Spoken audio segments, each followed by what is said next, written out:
Hello and welcome to teachers place. तो आप सभी का जिसका भी टीयर 1 क्लियर हुआ है सबको बहुत बहुत कॉन्ग्रेचुलेशंस। अब हमें जी जान से टीयर 2 की प्रिपरेशन में लगना है।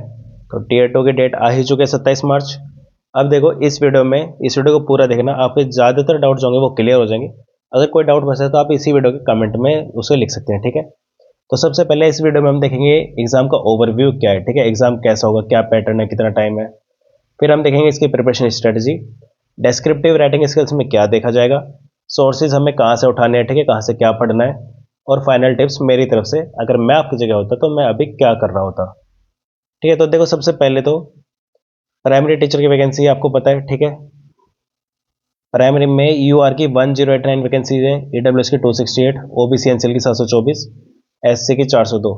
ये नंबर काफ़ी ज़रूरी है क्योंकि अभी जो लोग शॉर्ट लिस्ट हुए हैं वो इनका 10 टाइम्स हुआ है, ठीक है। तो मतलब अगर ओबीसी एनसीएल से आप सिलेक्ट हुए हो तो 7240 लोग अभी सिलेक्ट हुए हैं, ठीक है।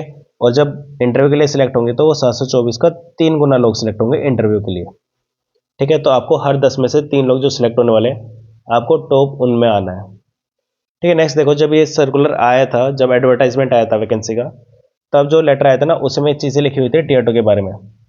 पहला लिखा था कि टीयर 2 2.5 घंटे का होगा, ठीक है। कोई टाइम लिमिट नहीं होगी कि इतना टाइम आपको इस पार्ट में लगाना है, इतना टाइम इस पार्ट में लगाना है।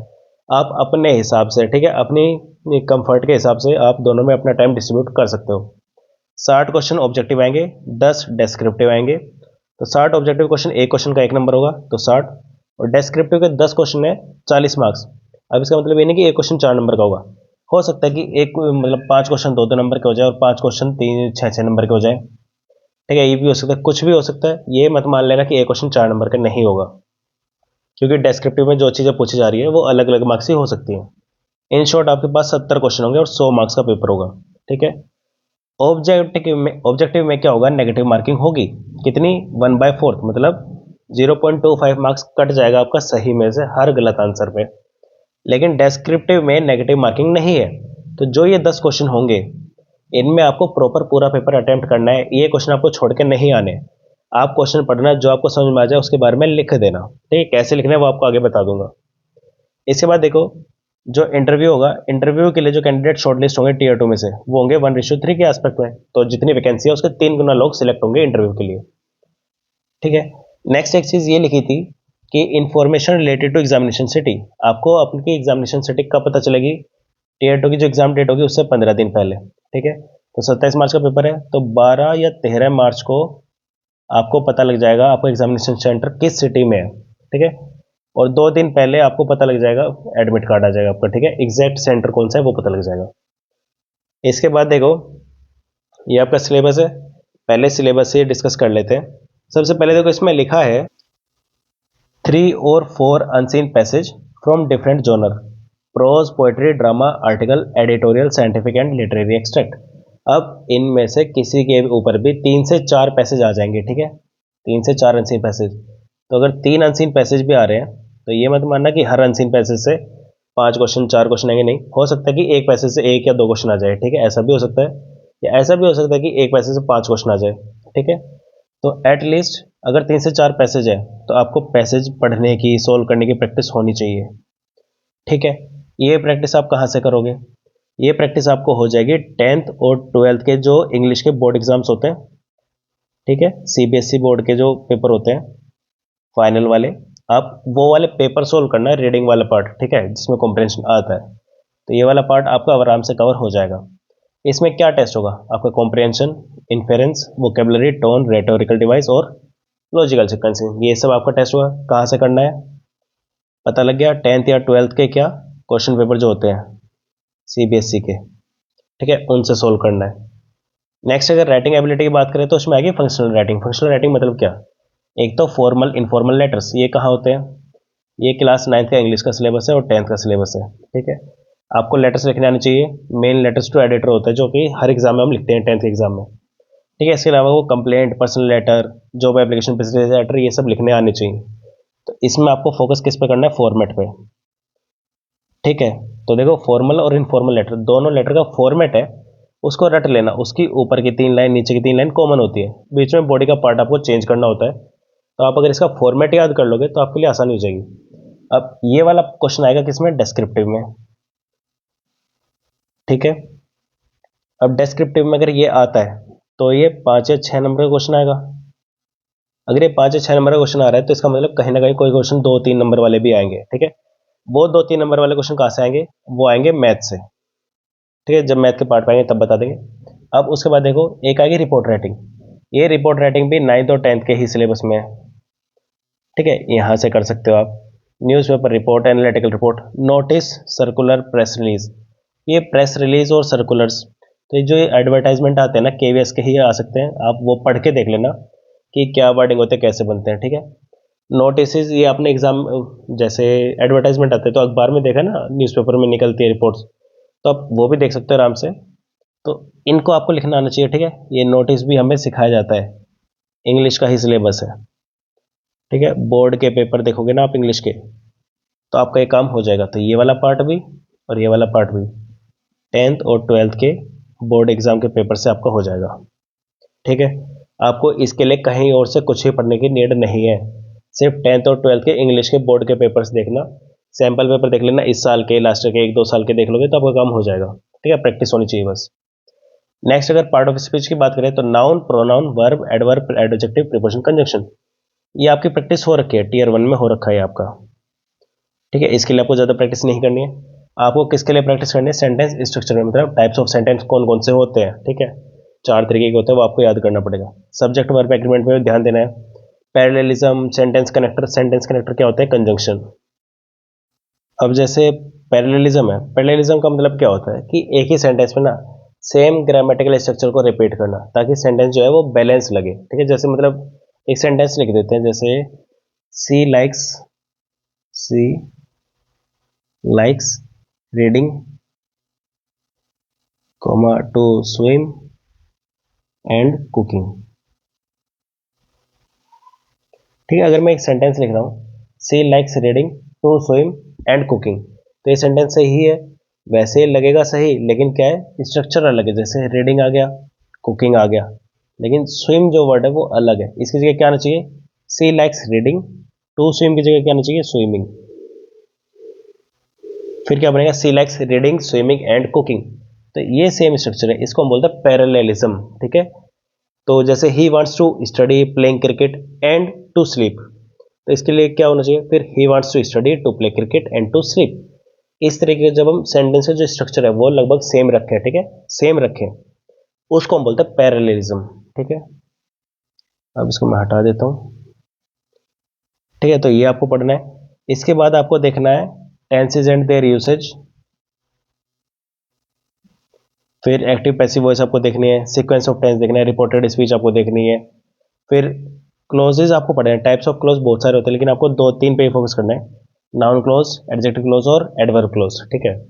एरर्स में आपको आर्टिकल, प्रीपोजिशन, मॉडिफायर, रिडंडेंसी और वर्ड ऑर्डर पे फोकस करना है। एडिटिंग और प्रूफ रीडिंग में एरर डिटेक्शन, सेंटेंस करेक्शन और ट्रांसफॉर्मेशन, ये सारा आप कहाँ से करोगे, ठीक है। इसका सिलेबस कहाँ है, ये सारा 6 to 8 की जो नई इंग्लिश की बुक आई है ना, एनसीईआरटी की, एनसीईआरटी इंग्लिश बुक, उसमें चैप्टर एंड एक्सरसाइजेज होती हैं, चैप्टर के लास्ट में एक्सरसाइज होती है, ठीक है। वहां से आप ये कवर करोगे, आपका हो जाएगा, ठीक है। 6 to 8 की एनसीईआरटी पूर्वी नाम की बुक आई है, ठीक है, वहां से आपका ये कवर हो जाएगा। नेक्स्ट है हिंदी साहित्य का इतिहास। मेरे हिसाब से देखो, इससे ज्यादा एक या दो क्वेश्चन आ सकते हैं, ठीक है, मैक्सिमम एक ही क्वेश्चन आने से हिंदी साहित्य के इतिहास से, जो कि से ज्यादा 3 या 4 नंबर का होगा। मैं इस टॉपिक को छोड़ देता, क्योंकि ये बहुत सारा टाइम कंज्यूमिंग हो जाएगा। इसके अलावा देखो क्या है, गद्य साहित्य की विधायक, कहानी, निबंध, जीवनी, आत्मकथा, रिपोर्ट, तो हो सकता है कोई निबंध लिखने के लिए आ जाए आपके पास, किसी महान हस्ती की जीवनी लिखने के लिए ऊपर आ जाए, ठीक है, किसी की आत्मकथा लिखने के ऊपर आ जाए, तो ये वाला क्वेश्चन हो सकता है। लेकिन अगर आपको ये पढ़ना है, ठीक है, तो 11th और 12th की हिंदी की जो बुक है वहां से एक कवर हो जाएगा। अपठित गद्यांश आप आराम से कर लोगे। प्रसिद्ध मुहावरे, लोकोक्ति आपने कर रखी होंगी। व्याकरण में संज्ञा, विशेषण, वचन, व्यावहारिक प्रयोग। गणित का पाठ्यक्रम करो, हिंदी में संख्या, मतलब हिंदी में काउंटिंग कैसे लिखते हैं वो। संयुक्त अक्षर की पहचान, पर्यायवाची शब्द, विलोम शब्द, सर्वनाम और लिंग की पहचान, विशेषण का संज्ञा के साथ प्रयोग, वचन वाचन का प्रयोग, क्रिया काल कारक चिन्हों की पहचान, संदर्भों का लिंक में लिंक का प्रयोग, संधि संधि विच्छेद पर्यायवाची शब्द। अब देखो इसमें क्या नहीं है, अलंकार नहीं है, ठीक है, समास नहीं है, वाच्य नहीं है, ये सब इसमें नहीं है, तो आपका फायदा है, ठीक है। इसको आप टॉपिक टू टॉपिक ही लेके चलना, ये टॉपिक से टॉपिक ही पढ़ना, इसके अलावा कुछ मत पढ़ना। मैथ्स में देखो, मैथ्स में जो इन्होंने सिलेबस लिखा है ना, ये वाला, एक सेकेंड, मैथ्स में जो ये सिलेबस लिखा है, ज्योमेट्री में shapes and special understanding, solids around us, ये जो एनसीईआरटी की न्यू बुक्स आई है, ये डायरेक्ट चैप्टरों के नाम उठा के दे दिया आपको, ठीक है। फिर ये circle, triangle, statistics, data handling, lines and angle, average, ratio, proportion, profit loss, time speed, distance, perimeter, distance, area, volume, mensuration, LCM, HCF, pattern, ये सब आप कर चुके हो, ठीक है, टियर 1 में आराम से कर चुके हो। आपको जो अभी पढ़ना है वो पढ़ना है sense of number, developing a sense of number, ये डायरेक्ट एनसीईआरटी की बुक के नाम है, ठीक है, बुक के चैप्टर के नाम है।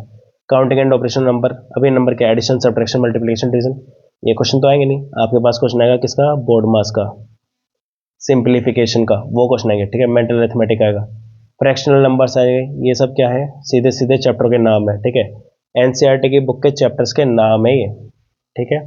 आप ये डायरेक्ट कर सकते हो एनसीईआरटी की बुक से। आपको इन शॉर्ट क्या पढ़ना है, देखो आपको पढ़ना है 1 to 8 की एनसीईआरटी की बुक, ठीक है। कुछ कुछ टॉपिक के लिए आपको 9th और 10th ही पढ़नी पड़ेगी। अब देखो ये हो जाएगा एनसीईआरटी की बुक से, ये ईवीएस का भी एनसीईआरटी की बुक से हो जाएगा, मोस्टली एनसीईआरटी की बुक से हो जाना है, ठीक है। अब ये जो चैप्टर ना, जैसे मेथड ऑफ सेपरेशन हो गया, गुप्ता एरा हो गया, गवर्नमेंट एंड डेमोक्रेसी हो गया, कॉन्स्टिट्यूशन हो गया, मैग्नेट्स हो गया, रिसोर्सेज ऑफ इंडिया, इनके लिए आपको 9th और 10th की बुक पढ़नी पड़ेगी। विजुअल आर्ट के लिए बांसुरी बुक आई है एनसीईआरटी की, ठीक है, बांसुरी बुक से हो जाएगा। योगा, फिजिकल, मोटर हेल्थ, ये सब, इन सब के लिए कौन सी बुक आई है, खेल योगा, ठीक है, ये एनसीईआरटी की बुक्स है, ठीक है। पूरा का पूरा सिलेबस ये आपका एनसीईआरटी बेस्ड होगा, तो आपको एनसीईआरटी की बुक्स पढ़नी है, ये वाला सिलेबस कवर हो जाएगा। अगर आपको ये चाहिए कि हाँ कौन से चैप्टर से कौन सा टॉपिक कवर हो रहा है, इसके बारे में बताऊं तो मैं ये पीडीएफ बना के एक टेलीग्राम पे डाल दूंगा, ठीक है, कल सुबह या परसों तक, कल शाम तक डाल दूंगा मैं एक पीडीएफ बना के कि कौन सा टॉपिक हमारा एनसीईआरटी किस बुक है, किस चैप्टर से है, ठीक है।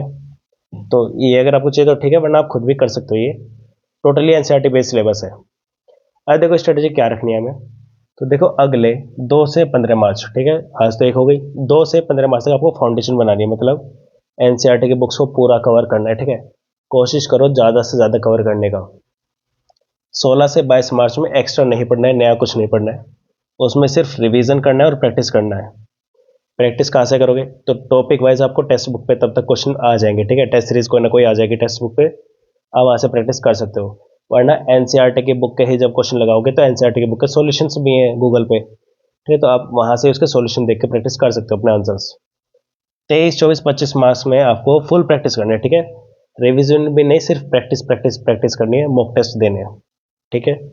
ये आपका प्रिपरेशन स्ट्रेटजी रहेगा।